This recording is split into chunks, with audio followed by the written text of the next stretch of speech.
지난주에는 불신자들과 성도들에게 어떻게 말을 해야 되느냐, 이제 이것에 대해서 설명을 했다면, 이번 주는 서신서를 이제 정리를 하면서 바울과 함께 일하는 동역자들에게 안부 인사를 전하는 내용이 이번 주 내용이 되겠습니다. 그런데 여기서 그 안부 인사에 대해서만 우리가 살펴보는 것이 아니라 그 안부 인사를 전하는 사람들의 특징을 잡아서 그 사람들에게서 어떤 것을 우리가 배울 수 있는지를 함께 나눌 텐데요. 그래서 전체 주제를 이렇게 잡았습니다. 하나님의 왕국을 위해 일하자.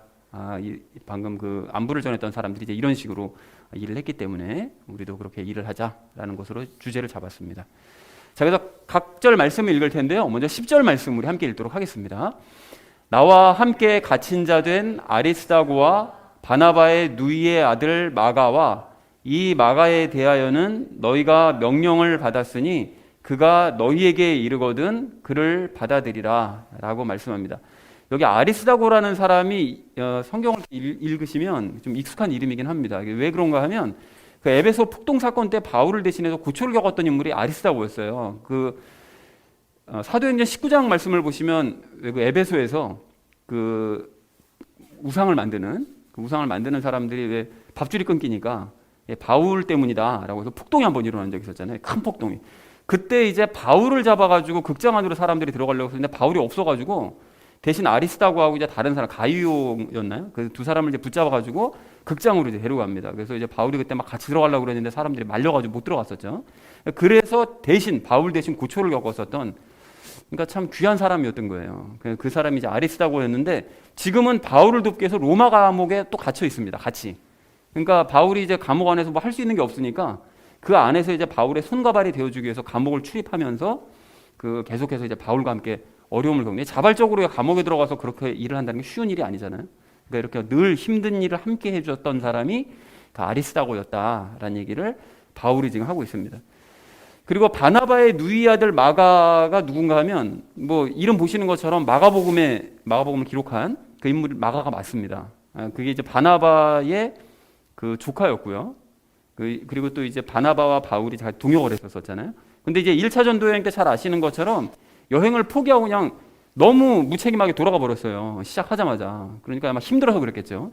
그러니까 이제 2차 전도 여행을 이제 가기 전에 바울과 바나바가 이 마가를 데려갈 거냐 말 거냐 이 문제 가지고 대판 싸워서 이제 헤어지는 그런 일을 하게 만든 장본인이 그 마가였습니다. 그런데 그로부터 이제 시간이 한참 흘러서 굉장히 많이 성숙하게 된 거죠. 그래서 이제 바울 옆에서 일을 돕는 이제 동역자로서 활동을 하게 되었다라는 사실을 확인할 수가 있습니다. 그리고 여기 괄호친 이 부분은 이제 마가에 대해 마가에 대한 그 골로새 성도들에 대한 이제 요구 사항인데 그 명령을 받았다고 얘기하는데 그 무슨 명령인지는 성경에 나와 있지 않으니까 알 수가 없습니다. 그런데 아마 골로새 교회를 마가가 찾아가게 됐었던 것 같아요. 근데 찾아가면 그 마가에 대해서 이제 어떤 그 명령을 했던 것 같습니다. 이렇게 뭐 해줘야 된다라는 걸 명령을 했던 것 같아요. 그러니까 그렇게 받아들이고 그 명령대로 해줘라라고 이제 지시사항을 내리고 있습니다. 제가 10절 전체 의미를 이렇게 정리할 수 있겠는데요. 바울과 함께 갇힌 아리스다고와 마가가 이제 문안한다. 그 11절에 한 명이 더 유스도라는 예수도 나오는데요. 그 두 사람이 이제 문안을 한다. 그리고 마가가 골로새 교회에 도착을 하면 그를 받아주도록 하여라라는 것이 이제 10절의 의미가 되겠습니다. 자, 이어진 11절 말씀 우리 함께 읽도록 하겠습니다. 유스도라 하는 예수가 너희에게 문안하느니라. 그들은 할례자들에 속한 사람들이라. 이들만이 하나님의 왕국을 위하여 일하는 나의 동역자들이니 그들이 내게 위로가 되었느니라 라고 말씀합니다. 그 유스도라고 하는 예수인데 그 당시에는 그 예수라는 이름이 굉장히 흔했거든요. 그런데 이제 예수님과 이제 헷갈릴 수가 있기 때문에 그 앞에 이제 다른 뭐 지역을 붙이든 그 사람의 별명을 붙이든 뭐 해서 이제 이름을 부르고 있죠. 그런데 이 사람에 대해서는 별로 알려진 바가 없습니다. 그런데 이제 여기서만 나타나는데 그 아리스다고하고 마가 앞에서 10절에서 얘기했었던 그 두 사람과 함께 그 감옥에 있던 바울의 그 손과 발이 되어준 그 세 사람이 감옥을 계속 출입하면서 그 바울의 손과 발이 되어서 일을 했던 그런 사람 중에 한 명이었던 거죠. 여기 할례자들에 속한 사람들이라고 되어 있는데 이거는 뭐 당연히 유대인들을 의미합니다. 그 세 사람이 이제 유대인이었다는 사실을 확인할 수가 있는 것이죠. 그리고 이들만이 하나님의 왕국을 위해 일하는 나의 동역자들이라고 되어 있는데 이 말씀이 좀 오해를 하실 수가 있습니다. 이 말씀만 딱 보면 이 사람들만 하나님의 왕국을 위해서 일을 했었나? 그리고 이 사람들만 유대인들 중에 이 사람들만 일을 했었나? 뭐 이런 식으로 오해를 할 수 있다는 거죠. 세 사람만 하나님의 왕국을 일했거나 뭐 유대인들 중에 이 사람들만이 동역자라는 뜻인가? 라고 이제 오해하실 수 있는데 그런 의미가 아니고요. 왜냐하면 그 로마서에서도 마지막에 그 인사말 나오면 거기에 루기오하고 야손하고 소시바더라는 사람도 유대인이자 바울의 동역자들이라고 돼 있었습니다. 그러니까 분명히 바울의 동역자나 유대인들 동역자들은 뭐 이 세 사람만 있는 것이 아니라 훨씬 많았다는 거죠. 그러면 왜 바울이 여기서는 왜 이들만이라고 이제 표현을 했을까? 예, 궁금하실 수 있는데 바울이 갇혀 있는 동안 일했던 사람들, 그 사람들은 요 세 사람이었다는 거예요. 바울이 지금 감옥에 지금 갇혀 있는 동안에 내 옆에서 긴밀하게 일을 해주는 사람들, 이제 그 사람들을 얘기해서 이들만이라고 얘기를 한 거죠.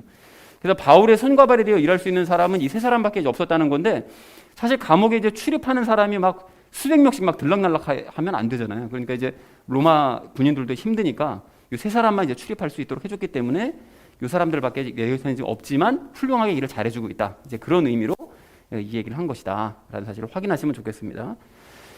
그리고 바울이 이 세 사람들 때문에 위로가 되었다고 얘기를 하는데요. 그 부자유한 자기 대신에 바울은 이제 나가고 싶어도 복음을 전할 수가 없으니까요.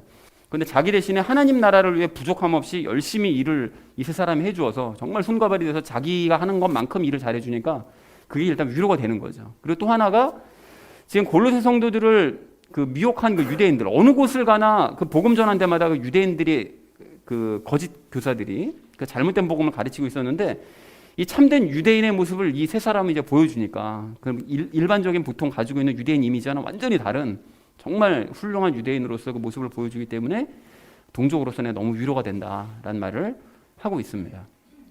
자, 그래서 11절 전체 의미를 이렇게 정리할 수 있겠는데요.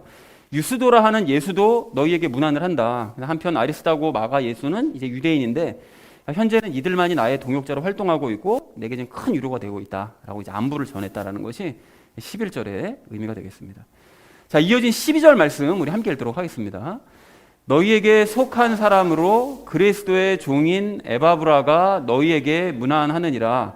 그가 너희를 위해 항상 기도로 뜨겁게 수고하나니 이것은 너희가 하나님의 모든 뜻 안에서 안전하고 완벽하게 서게 하려 함이라 라고 말씀합니다. 말씀이 길어서 좀 이제 잘랐는데요. 그 너희에게 속한 사람이라는 것은 먼저 번에도 얘기했었던 것처럼 그 골로새 사람이라는 뜻이죠. 그러니까 에바브라가 골로새 출신이구나 라는 사실을 이제 알 수가 있는데 그 에바브라는 그 골로새서 초반 1장에서도 나왔고요. 마지막 4장에서도 등장하고 있죠. 그래서 골로새 교회를 이제 세운 사람, 그 사람이 이제 에바브라였습니다. 근데 에바브라가 너희에게 문안을 한대요. 그렇다는 얘기는 지금 골로새 지역에 있다는 얘기가 아니란 얘기가 되겠죠. 이제 떨어져 있으니까 거기 사람이지만 지금 떨어져 있는 것입니다. 그러니까 골로새 교회를 세우고 골로새에 있었지만 지금은 바울 근처에서 지금 바울의 그 과목 바깥에서 그 앞에 있는 그 세 사람 아리스다고 마가 또 그 세 사람하고 같이 이제 긴밀하게 협조해서 지금 일을 하고 있기 때문에 이제 골로새 고향 사람들에게 이제 문안을 하고 있다. 에바브라도 너희 교회를 세운 그 에바브라가 문안한다라고 이제 안부 인사를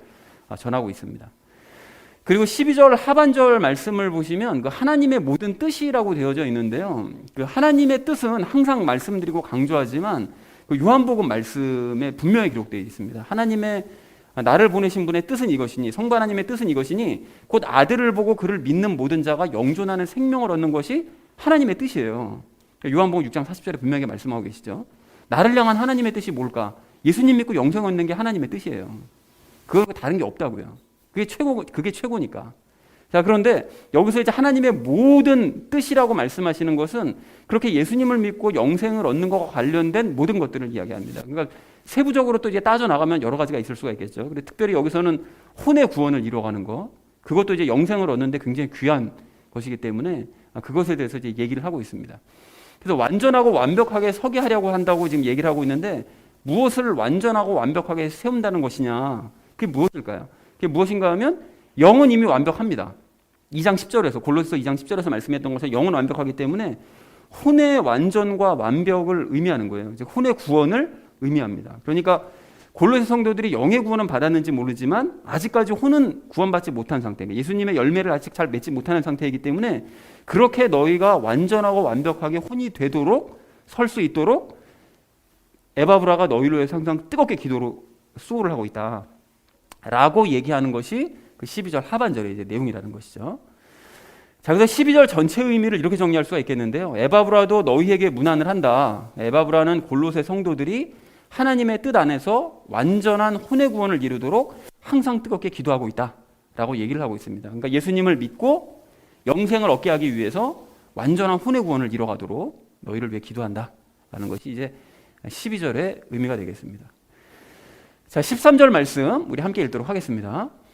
내가 그에 대해 곧 그와 너희와 라우디게아에 있는 자들과 히에라폴리스에 있는 자들을 위해 큰 열심을 가진 것을 증언하노라 라고 이제 에바브라에 대해서 이제 추가적으로도 얘기를 하는데요. 여기 보면 그 라우디게아하고 히에라폴리스라는 게 지역을 얘기하는데 이게 골로새 근처에 있는 지역들입니다. 그래서 저쪽에 있죠. 그래서 라우디게아와 히에라폴리스, 골로새가 한 군데 묶여 있는데 그 근처에 있는 그 사람들, 그 성도들에 대해서 에바브라가 정말 너무나 큰 관심을 가지고 큰 사랑을 갖고 있다는 거예요. 자기 지역 주변이기 때문에. 그래서 그 사람들을 더 구원을 위해서 열심히 기도하고 노력을 하고 있다라고 바울이 얘기를 하고 있습니다. 큰 열심을 가진 것을 이제 증언한다고 얘기하는데요. 에바브라는 골로새 인근 지역의 성도들의 구원에 큰 관심을 가지고 열심을 가지고 이제 있었는데 바울이 이제 그것을 나는 이제 내가 너무나 잘 알고 있다라고 이제 증언을 하고 있는 거죠. 자, 이제 에바브라는 골로새와 라우디게아, 히에라폴리스에 있는 성도들에 대해 큰 열심을 가지고 있다고 바울은 증언했다라는 것이 13절의 의미가 되겠습니다. 자, 마지막 14절 말씀 우리 함께 읽도록 하겠습니다. 사랑받는 의사 누가와 또 데마가 너희에게 인사하느니라 라고 말씀합니다. 그 의사 누가는 여러분 뭐 잘 아시는 것처럼 누가복음을 기록하고 또 사도행전 기록한 인물입니다. 그래서 이제 바울과 동역하면서 이제 바울의 건강을 챙긴 사람이죠. 바울이 옆에서 이제 좀 병약했다고 해요. 전해지는 말에 의하면. 그러니까 이제 의사였던 누가가 옆에서 계속 이제 바울의 건강을 챙기면서 함께 고난을 겪었던 사람이 이제 누가였습니다. 그리고 데마라는 사람이 등장하는데 데마가 여기서도 나오고 그 우리가 앞으로 살펴볼 빌레몬서에도 나오고 저 뒤에 이제 디모데 후서에서도 이제 나오는데 데마가 처음에는 열심을 내면서 사역을 한 사람입니다. 그런데 훗날에 그 세상으로 이제 가버립니다. 떠나버려요. 그 구체적인 이유에 대해서 나와 있지 않은데 세상을 더 사랑했기 때문에 가버렸다라고 이제 얘기를 하는데요. 지금 아직까지는 열심히 일을 하고 있지만 이제 곧 떠날 사람이 그 데마다라는 사실을 확인하시면 되겠습니다. 자, 14절 전체 의미를 이렇게 정리할 수 있겠는데요. 사랑받는 의사인 누가와 데마가 골로새 성도들에게 문안한다라는 것이 이제 14절의 의미가 되겠습니다. 자, 그래서 오늘 본문을 이렇게 총 정리할 수 있겠는데요. 아리스다고와 마가와 유스도라 하는 예수가 골로새 성도들에게 문안을 한다. 그들은 유대인들로서 하나님의 왕국을 위해서 일을 하는 바울에게 큰 위로가 되는 동역자들이다라는 것이 이제 10절과 11절의 내용이 되겠고요. 골로새 성도들의 혼의 구원과 주변 지역을 위해 뜨겁게 기도하는 에바브라도 역시 골로새 성도들 너희들을 위해서 이제 문안을 전한다. 안부 인사를 전한다라는 것이 12절, 13절의 내용이 되겠습니다. 그리고 오늘 본문의 마지막인 그 14절은 의사 누가와 데마도 골로새 교회에 이제 문안을 한다라는 것이 이번 주 내용이 되겠습니다. 전체적으로 문안 인사죠. 그런데 여기서 각각의 인물들이 어떤 일들을 했는가를 오늘 보면서 그 아까 전에 말씀드렸던 바로 그 주제요.